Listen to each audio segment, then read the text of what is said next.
Queria fazer uma pergunta para vocês que têm filhos. Qual seria a sua reação se, de repente, alguém entrasse na sua casa à noite, pegasse seu filho e levasse embora, e você não pudesse fazer nada, e soubesse que o seu filho ia viver longe de você para sempre, você nunca mais ia poder vê-lo? Qual seria a sua reação? Não sei qual é esse sentimento, nem quero saber também, né? Espero não passar por isso, mas deve ser uma angústia tremenda passar por uma situação desse tipo. Nós sabemos que é muito doloroso para o pai saber que o seu filho está tão longe e de que não vai poder mais vê-lo. Então hoje eu quero falar sobre algo parecido no sentido de que nós estamos ou fomos, viemos a esse mundo separados de Deus, mas nós fomos reconciliados através de Jesus Cristo. Então, separados pelo pecado, mas reconciliados por meio de Cristo. O que eu falei, essa ilustração e essa pergunta que eu fiz sobre separação de pai e filho, é bem comum pensar nisso porque quando nós olhamos para a Bíblia e de tudo que está escrito nela, essa é a nossa situação, ou pelo menos era a nossa situação também. De alguém que nasceu, veio a esse mundo morto, espiritualmente separado de Deus. Por causa de quê? Por causa da natureza adâmica, né? Quando a gente pensa nessas coisas, a gente lembra do pecado original lá, o pecado de Adão e Eva. Então a minha intenção nessa noite, pelo menos, é tentar fazer você compreender qual é a situação de toda aquela pessoa que nasce, mas que ainda não conhece a Jesus. Enfim, por fim, ele está separado de Deus por causa do pecado. Vamos ler alguns versículos que falam sobre isso. Quero ler com vocês Romanos 5, capítulo 5, versículo 12. Romanos capítulo 5, versículo 12.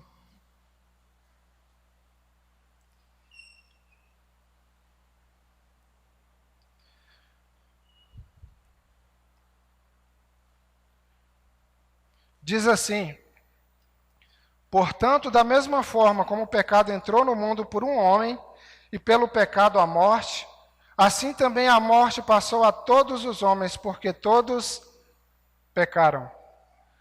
Então aqui não está falando que foi só Adão e Eva que pecaram e ficou lá o pecado, não.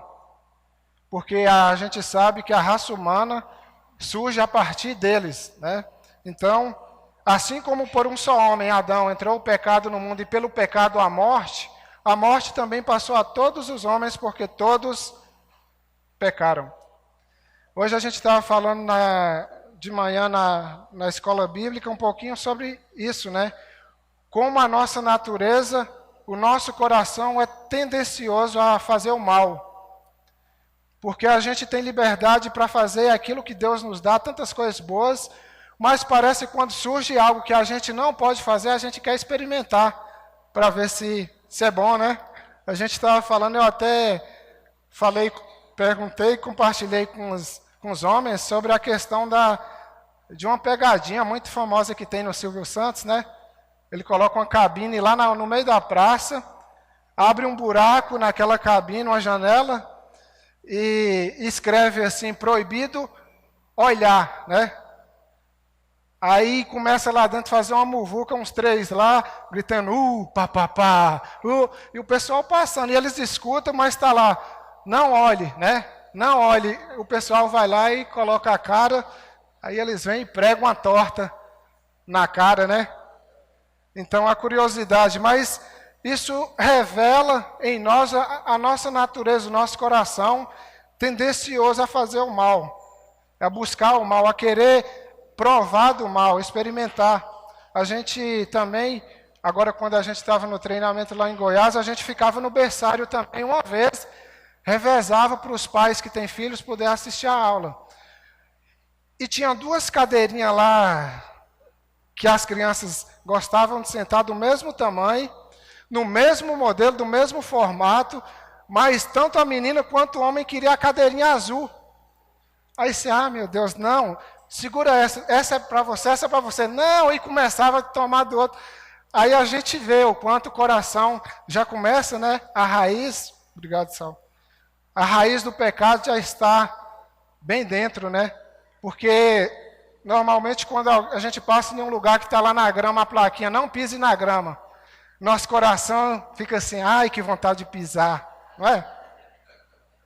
A gente sempre quer experimentar daquilo que é errado, daquilo que não pode, por causa dessa tendência. E a grande verdade é que nós já nascemos com isso, por causa do pecado. Romanos capítulo 5, versículo 8. Romanos 5, 8 fala assim: mas Deus demonstra o seu amor por nós, em que Cristo morreu em nosso favor quando ainda éramos pecadores. Então, mais uma vez, aqui nós estamos vendo que o homem é pecador por natureza, já está no seu coração, já está na sua raiz isso. 1 Coríntios 15, 56. 1 Coríntios 15, 56.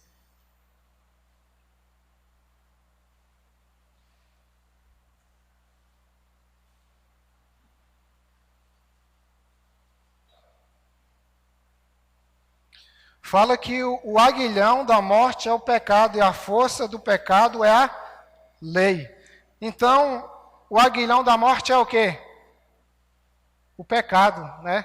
Então, nós já carregamos isso em nós. E isso quando a gente nasce, sai do ventre da nossa mãe, a gente já vem para esse mundo nesse estado pecador. A gente já vem assim por causa do pecado de Adão e Eva. De fato, todos nós já herdamos a natureza adâmica. E foi e sempre será o pecado responsável por nos separar da presença de Deus ou de Deus. Efésios capítulo 2, versículo 1 e 2. Efésios 2, 1 e 2.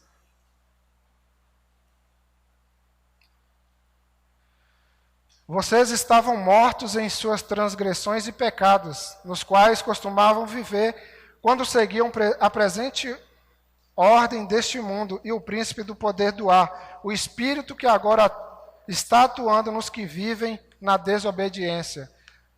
Veja que ele diz aqui que nós estávamos mortos nas nossas transgressões e pecados. E de fato não tem como pensar que não é assim, né?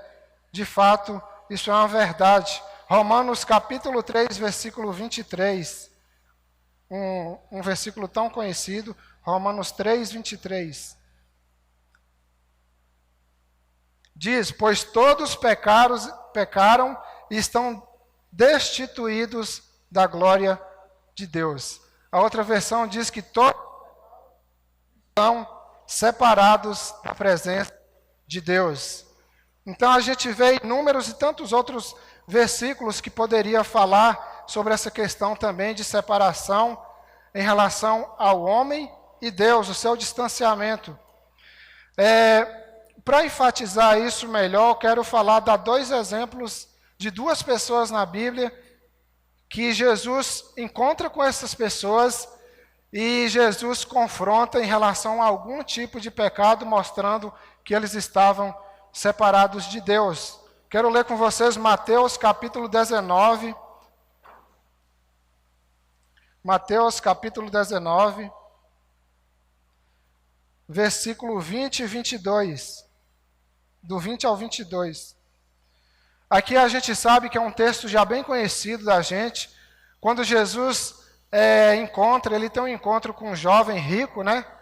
Aquele moço que possuía muitas riquezas. Versículo 20 diz assim: disse-lhe o jovem, a tudo isso tenho obedecido, o que me falta ainda? Jesus respondeu, se você quer ser perfeito, vá, venda os seus bens e dê o dinheiro aos pobres, e você terá um tesouro no céu. Depois venha e siga-me. Ouvindo isso, o jovem afastou-se triste porque tinha muitas riquezas.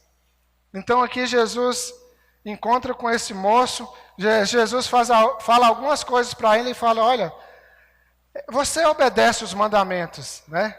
Não matarás, não adulterarás, honrar pai e mãe, tudo aquilo que a gente sabe. Jesus fala para ele isso, né? Mas Jesus fala, ele diz assim, tudo isso eu tenho obedecido. De fato, eu tenho obedecido. Então, o jovem rico, ele conhecia os mandamentos. Ele disse que obedecia, que ele conhecia. E por incrível que pareça, ele disse que na questão da obediência ele praticava aquilo, né? A tudo isso eu conheço, já tenho um conhecimento sobre isso. Mas a gente vê que só conhecer os mandamentos, só conhecer a palavra de Deus de uma maneira superficial, não salva ninguém. Eu ler a Bíblia, eu criar um ritual, eu ditar normas, eu começar a fazer uma questão de horários da Bíblia, achando que só a Bíblia, só conhecer vai me salvar, é um engano. Agora, entenda o que eu estou dizendo. Não estou dizendo que não é para ler a Bíblia, não é isso não, tá bom?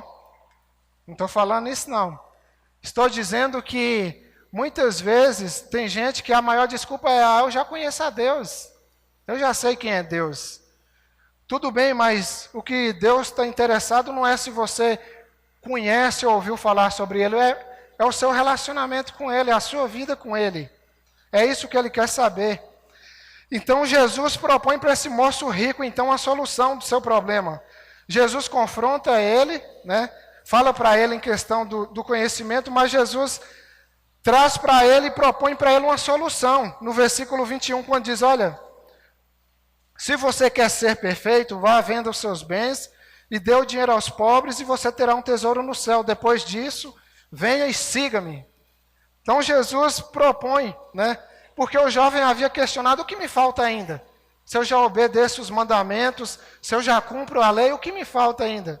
Aí então Jesus propõe isso para ele, olha, vai, venda seus bens e dá o dinheiro para os pobres, depois vem e siga-me e você terá um tesouro no céu.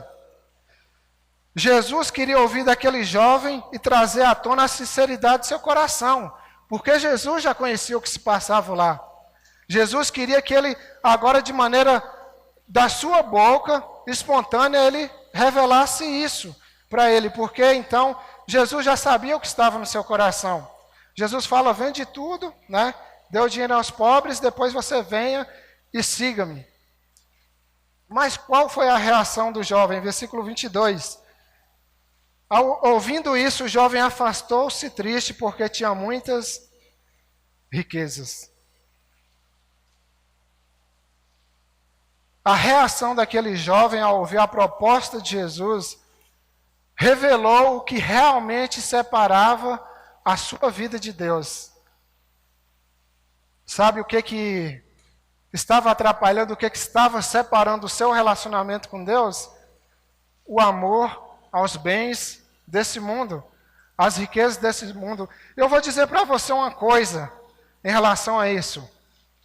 Isso aconteceu há muito tempo atrás, mas isso não é estranho para nós, porque ainda hoje acontecem essas coisas. Tem muita gente trocando Deus, as coisas de Deus, pelas coisas desse mundo. Tem muita gente se matando por causa de trabalho, esquecendo das coisas de Deus e acumulando riqueza aqui. Volto a frisar que eu não estou dizendo que é pecado você trabalhar, que você fazer aquilo que está dentro do seu alcance para cuidar da sua família, não é isso. Mas esse jovem, o coração dele estava preso nas riquezas e isso estava o separando de Deus. Jesus então confronta ele em relação a isso, propõe uma solução e esse jovem sai triste porque o seu coração estava preso às riquezas. Por fim, nós podemos dizer que esse jovem estava separado de Deus. Então, esse é o primeiro exemplo que a gente pode ver de alguém que está longe do Senhor por amor às riquezas. Um outro personagem que a gente vê também que estava separado de Deus é alguém também que vai encontrar com Jesus. João capítulo 3, do 1 ao 5. João 3, do 1 ao 5. É a famosa história entre Jesus e Nicodemos, né? Uma história bem conhecida de todos nós. João capítulo 3, do 1 ao 5, diz assim: havia um fariseu chamado Nicodemos, uma autoridade entre os judeus. Ele veio a Jesus à noite e disse: Mestre, sabemos que ensinas da parte de Deus, pois ninguém pode realizar os sinais miraculosos que estás fazendo, se Deus não estiver com ele. Em resposta, Jesus declarou: digo-lhe a verdade, ninguém pode ver o reino de Deus se não nascer de novo. Perguntou Nicodemos: como alguém pode nascer sendo velho? É claro que não pode entrar pela segunda vez no ventre de sua mãe e renascer. Respondeu Jesus: digo-lhe a verdade, ninguém pode entrar no reino de Deus se não nascer da água e do Espírito. Não muito diferente do jovem rico, nós podemos ver que Nicodemos também era alguém que conhecia. Nicodemos era um líder religioso, alguém que fazia parte de um sinédrio, alguém que fazia parte da corte, alguém que estava junto com os líderes para tomar decisões, representar o povo. Nicodemos era alguém importante, alguém que no sinédrio, composto por 70 outros líderes também, né? Então Nicodemos era alguém importante. Nicodemos conhecia, era alguém, um religioso também. Ele fala até que com Jesus: olha, eu estou olhando para você e só posso pensar alguma coisa. Ninguém pode imaginar outra coisa, pensar outra coisa além de você, com tanta coisa que você está fazendo, realizando as suas obras. Para mim só me traz à mente de que você realmente é Deus, né? Então Nicodemos já havia estado com Jesus, talvez visto em algum momento Jesus realizando as suas obras, pregando, ensinando, e Nicodemos tinha esse conhecimento de quem era Jesus. Talvez por medo da pressão, né, do concílio, do sinédrio. Nicodemos, diz o texto que Nicodemos, ele foi ter com Jesus à noite. Quem sabe na calada da noite, né? Nicodemos vai ali escondidinho para... Sabe alguém quando quer fazer alguma coisa errada, para ninguém ver, que o cara fala: acho que eu vou no escuro, né? Vou passar pelo escuro, vou ali e tal. Nicodemos, talvez por medo dos colegas, da pressão dos demais religiosos, diz que ele foi à noite ter com Jesus. Então Nicodemos estava pressionado, porque ele talvez estava pensando que o sinédrio vai pensar sobre me ver com Jesus, né? O que eles vão pensar? Nicodemos conhecia Jesus. E Jesus, de primeiro instante, a gente lendo esse texto, no versículo 3, a gente vai ver que Jesus sabia da maior necessidade de Nicodemos. Versículo 3, em resposta, Jesus declarou: digo-lhe a verdade, ninguém pode ver o reino de Deus se não nascer de novo. Nicodemos veio com um papinho com Jesus: olha, já vi tudo que o Senhor está fazendo, ninguém pode fazer isso se não for de Deus. Jesus fala: olha, quero te dizer uma coisa, ninguém pode ver o reino de Deus se não nascer de novo. Jesus não estava falando, claro que o entendimento de Nicodemos era outro. Nicodemos conhecia Jesus, mas ele ainda não entendia dessa coisa, ele conhecia de maneira superficial. Vou falar igual um pastor um dia estava pregando, só que hoje talvez vai doer mais, né? Ele falou que se eu olhar para o banco e ver alguém cochilando, eu vou tirar o tênis e jogar daqui. Aí vai ser pior, porque eu falei que vai doer mais, que eu vim de bota, né? Então a botina vai doer mais. Eu falei uma coisa bem interessante para a Mônica quando a gente estava lendo, fazendo a leitura bíblica que o casal Maná está motivando a gente a fazer. É impressionante, quando a gente vai começar a ler a Bíblia, começa... Rapaz, parece a porta do inferno se abrindo. Eu não sei como que é, mas parece que é um sono do cão, né? Quando a gente pega a Bíblia para ler, ou quando está ouvindo alguma coisa sobre Deus, é impressionante. Aí, Mônica, eu falei, rapaz, quando você vai ler, você começa a abrir a boca. Tanto, isso não é de Deus, não. Ela falou, deve ser o cão. Eu falei, deve ser mesmo, né? Porque a gente faz tanta coisa, a gente passa horas assistindo filme, não dá sono, a gente vê tanta coisa, a gente sai, passeia, não tem sono, mas parece que quando a gente vai ouvir a palavra de Deus, o sono do inferno vem, né? E se aposta sobre as nossas vidas e a gente começa a abrir as garagens, né? E parece que, rapaz, eu falar assim, eu vou treinar bastante e jogar para quando abrir a boca eu vou acertar dentro, né?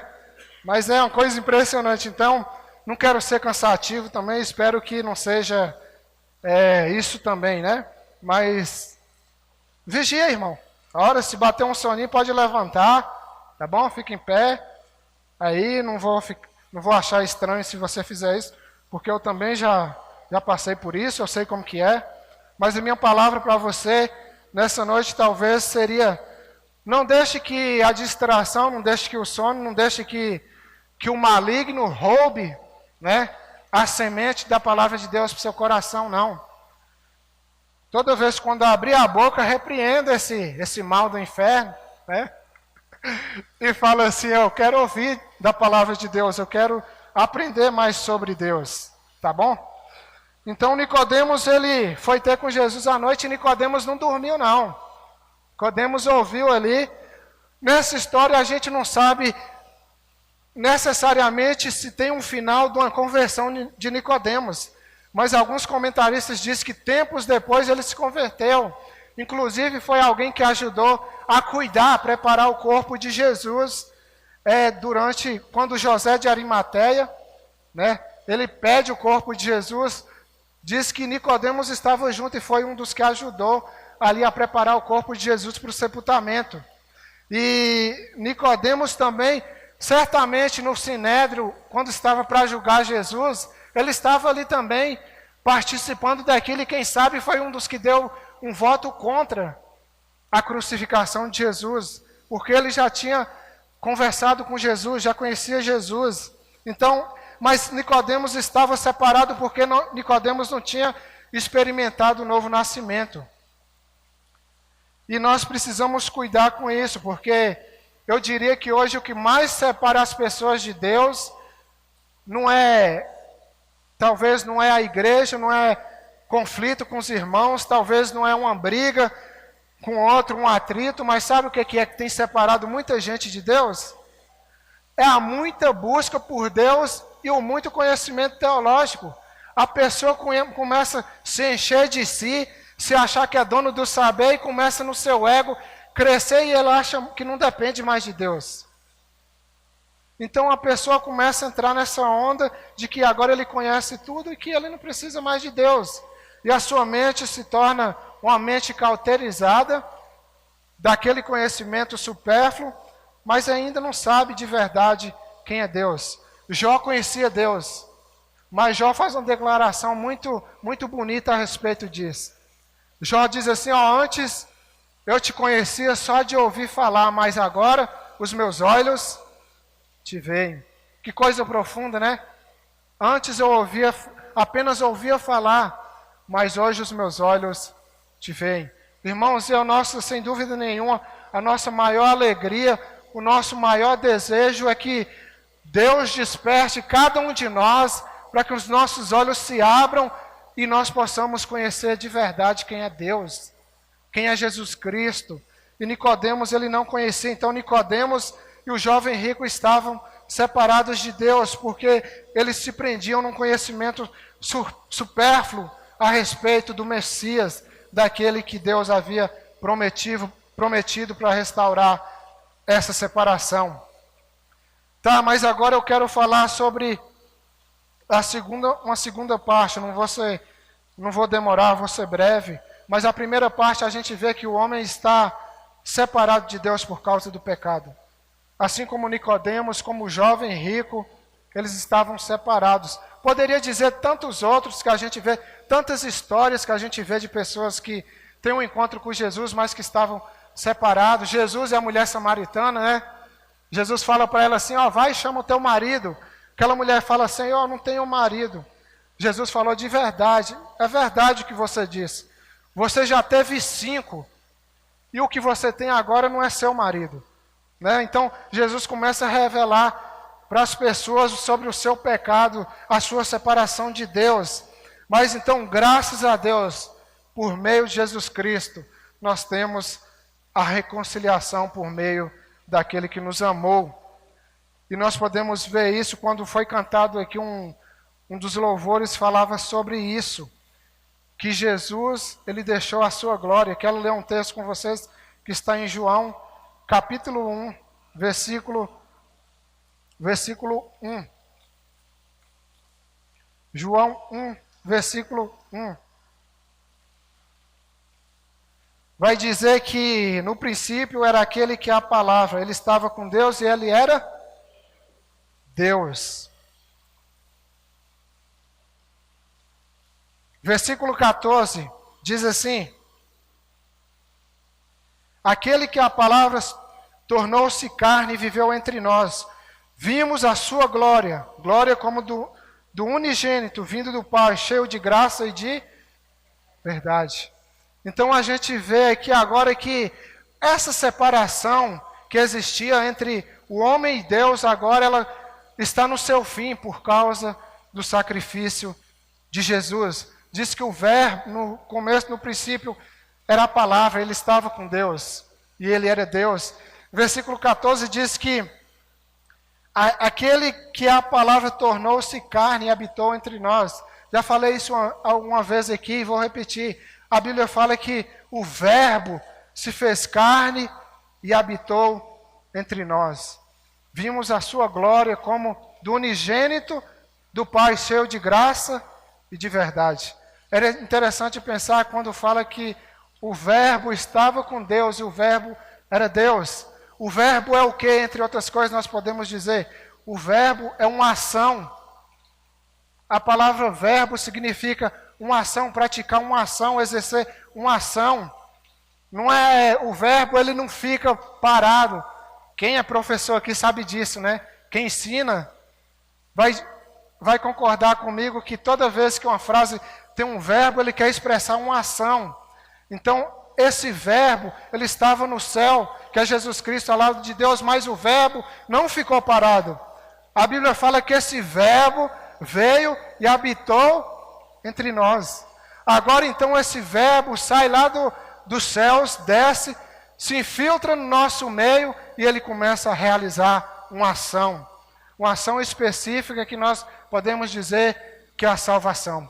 Então o verbo ele não ficou parado, esse verbo tomou vida e habitou entre nós. E João disse, olha, e nós vimos a sua glória, como o Pai, como a glória do Pai, cheio de graça e de verdade.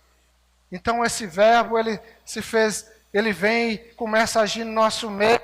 Então nós podemos ver que Jesus desceu da sua glória, diferente do jovem rico que não quis vender, né, os seus bens, não quis dar o dinheiro para os pobres, porque ele trocou a sua riqueza aqui por aquilo que Cristo estava oferecendo.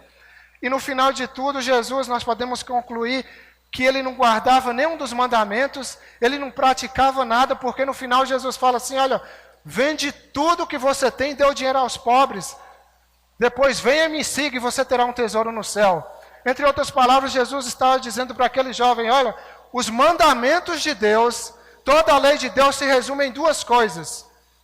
Amar a Deus acima de todas as coisas e o teu próximo como a ti mesmo. E Jesus disse para ele, vende tudo e dá para os pobres. Ele não quis. Jesus disse para ele, olha, vem e você me segue que você vai ter um tesouro no céu. Ele disse, também não quero. Ou seja, ele não amava a Deus e ele não tinha amor ao próximo como a ele mesmo. Então a gente vê que essa riqueza que ele troca, essa riqueza terrena que ele troca pela riqueza do céu, é ao contrário de Jesus. Jesus deixou o seu trono, a sua riqueza, e diz que esse verbo deixa esse trono lá, vem aqui, se faz carne e habita entre nós. E João fala isso, que maravilha. João dá testemunho dele. Este é aquele a quem eu falei, aquele que vem depois de mim é superior a mim, porque já existia antes de mim. Então, antes de tudo acontecer, Jesus Cristo já existia. E esse verbo vem, se faz carne e habita entre nós.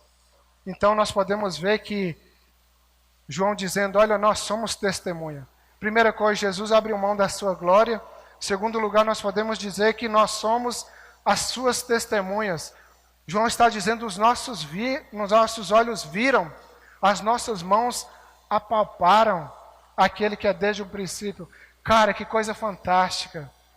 Quando eu penso no apóstolo João, eu sempre costumo pensar na intimidade que ele tinha com Jesus Cristo. A Bíblia fala que era um discípulo que costumava reclinar no ombro de Jesus. Aquele que quando Jesus estava falando, é como se ele chegasse e encostasse a sua cabeça no peito dele para ouvir sobre ele, para ouvir sobre o Mestre. Que intimidade, irmãos. Que coisa preciosa.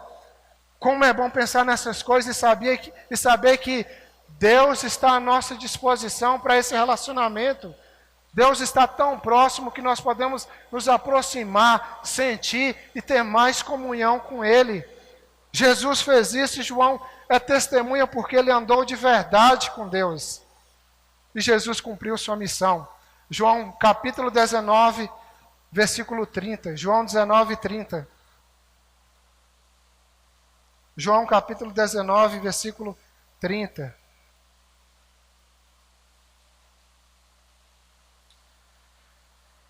João 19, 30 diz, tendo provado, Jesus disse, está consumado. Com isso, curvou a cabeça e entregou o Espírito. A gente vê então que Jesus abriu mão da sua glória, nós somos testemunhas disso, e Jesus cumpriu a sua missão. Jesus disse, olha, está consumado, tetelestai, né? Acabou. Agora, de uma vez por todas, está realizado.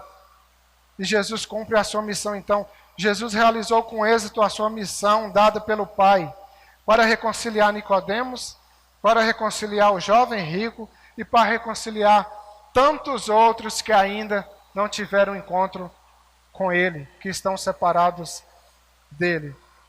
Eu queria dizer para você nessa noite que não basta ser um bom crente, não basta ser um bom leitor da Bíblia, não basta ser um bom frequentador de culto, não basta ser um bom ritualista.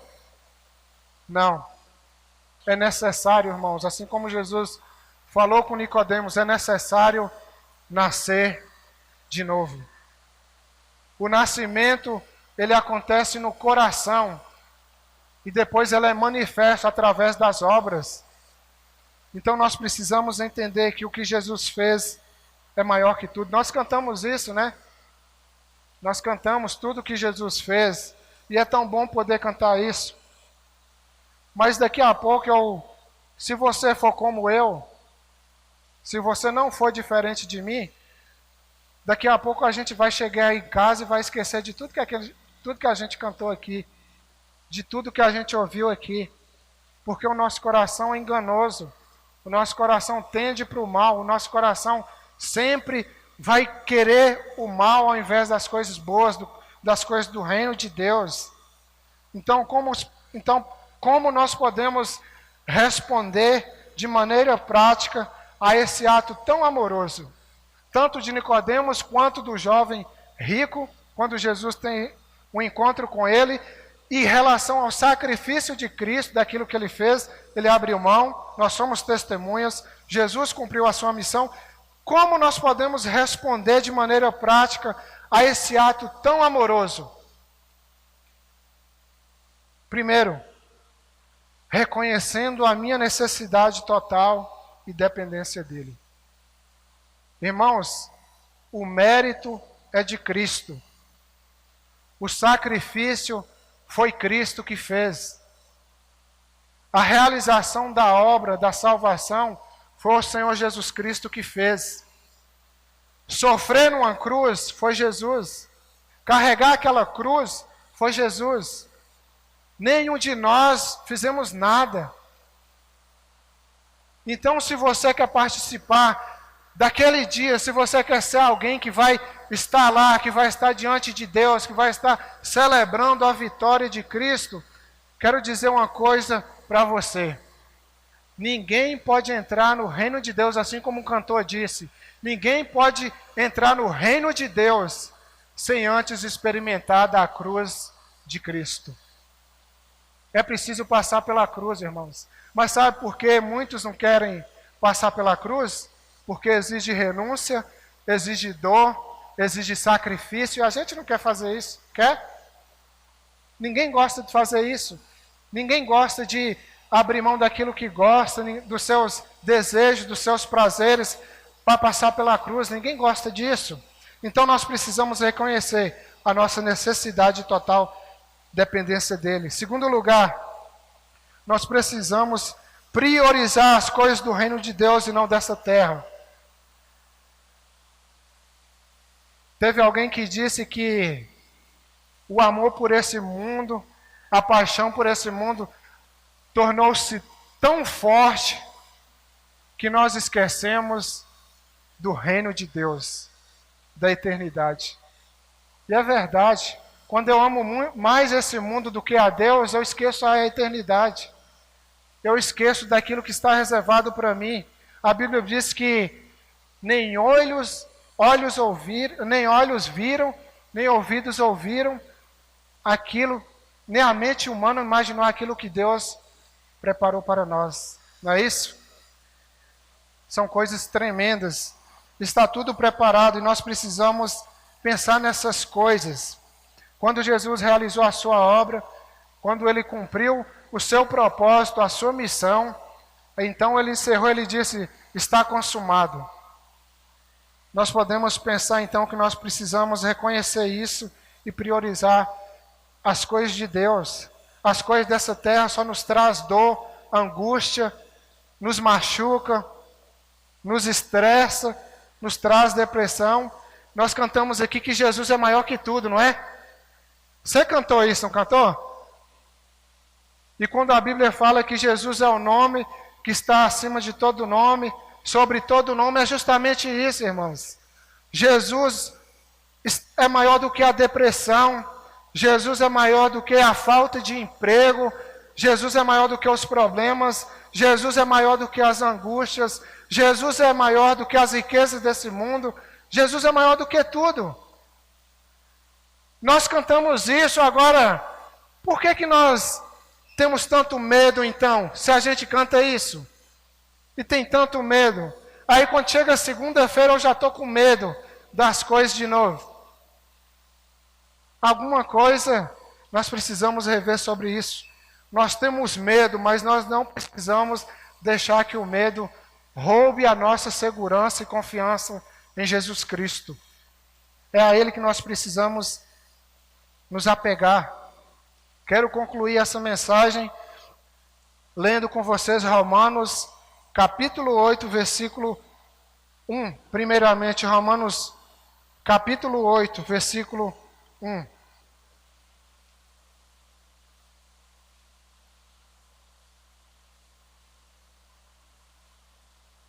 Romanos capítulo 8, versículo 1.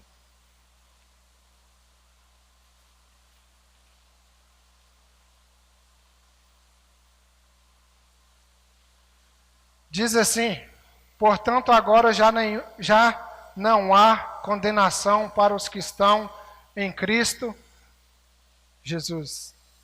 Portanto, agora já não há condenação para os que estão em Cristo Jesus. Está resolvido o problema da separação ou não? Você tem alguma dúvida sobre isso? Já não há mais condenação para os que estão em Cristo Jesus. Paulo escreve isso em Romanos capítulo 8, versículo 1, dizendo que não há mais condenação. 38 e 39, ele vai dizer assim, porque eu estou bem certo de que nem morte, nem vida, nem anjos, nem principados, nem coisas do presente, nem do porvir, nem poderes, nem altura, nem profundidade, nem qualquer outra coisa ou criatura poderá nos separar do amor de Deus que está em Cristo Jesus, nosso Senhor. Ele faz questão de dizer que nada pode nos separar do amor de Deus que está em Cristo Jesus. Irmãos, talvez esse é um desafio para as nossas vidas pensar nessas coisas. Aqui não exige nada, talvez, que a gente possa fazer obras para experimentar isso, mas é uma verdade que nós precisamos nos apossar dela, porque nenhuma condenação mais há para os que estão em Cristo Jesus. Você acredita nisso? Tem alguém aqui nessa noite que já experimentou isso de verdade? Você já experimentou isso? Amém? Esse amém é firme ou um amém mais ou menos? Já ou não? Amém? Espero que isso seja uma verdade. Porque existem muitas pessoas que ainda não experimentaram sobre isso, sobre essa graça, sobre esse amor. Eu queria, nesse instante, tem mais louvor? Canta mais um louvor, se não tiver, vai ter mais um. Agora. Pode vir. Não falei nada, não pedi ao dirigente não, mas eu acho que não vai ter problema não.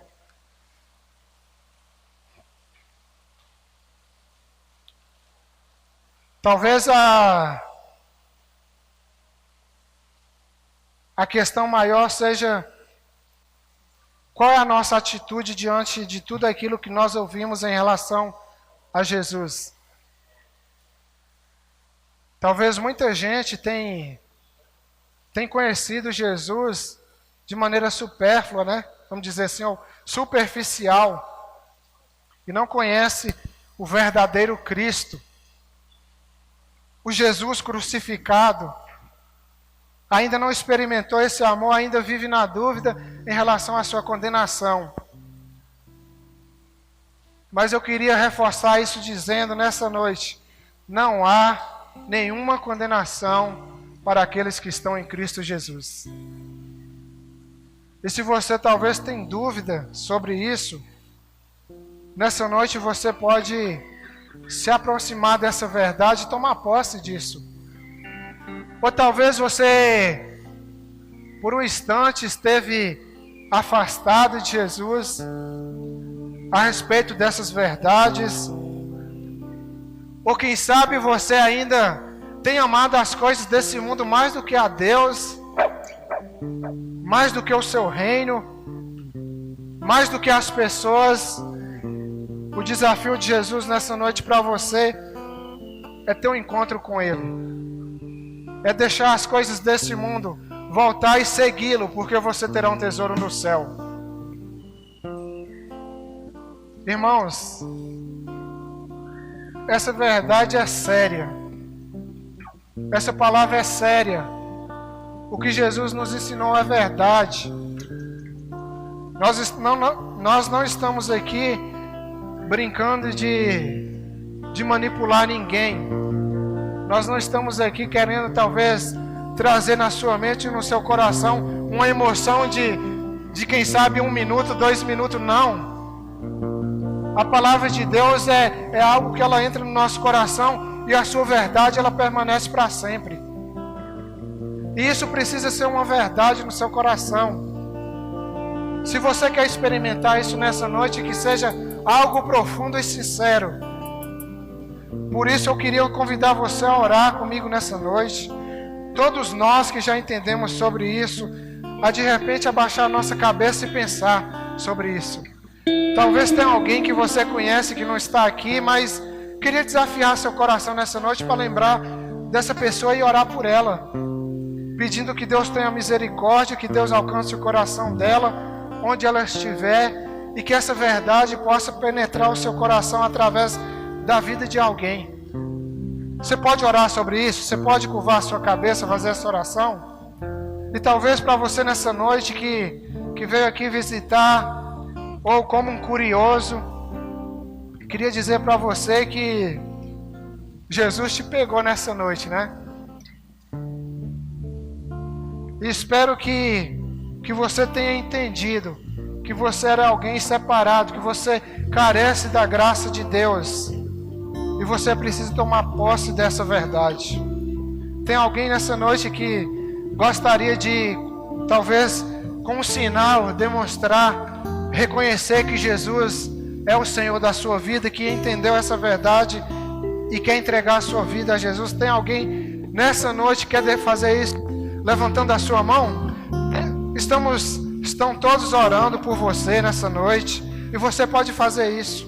Tem alguém nessa noite que deseja responder essa mensagem dizendo: eu quero essa verdade no meu coração e na minha vida? Tem alguém nessa noite que deseja fazer isso? Você dá um sinal com sua mão que a gente vai orar por você. Tem alguém nessa noite que gostaria de tomar um passo de fé? Dizer: Jesus, eu quero ter um encontro com o Senhor de verdade. Alguém nessa noite?